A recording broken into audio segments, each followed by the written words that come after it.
Hi guys, welcome to ForTheGeeks. In this tutorial, we will learn about Azure DevOps, obviously, and all the videos will be short and crisp. And I will try to address most of the common issues we face.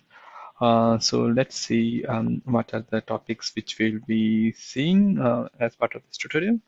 So we'll first see what is Azure DevOps, and then we will see how to manage tenants, like creating and deleting tenants in Azure Active Directory.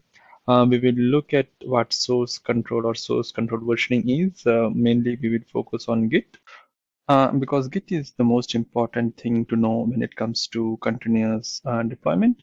And obviously, Git is kind of flavor of the month, I would say. So really, it's very important to know Git. Then we will look at CI/CD. So CI is continuous integration and continuous delivery, and what we'll do is go hands-on. So I will show you the demos and that will help you understand these things even better.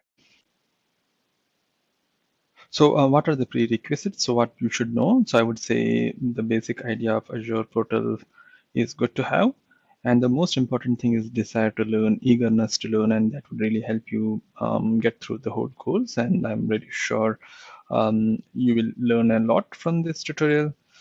So, like I said, what will you achieve? You'll be more confident in Azure DevOps. You will learn more about it. You will learn about source code versioning, how Git or the Azure Repos, which is the equivalent of Git on Azure terms.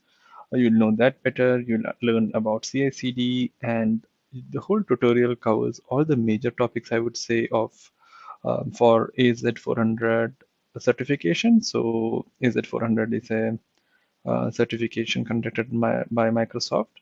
I have created a separate video on my experience on that, so I will put that link in the description box below.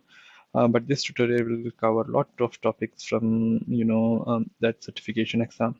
So let's get started now.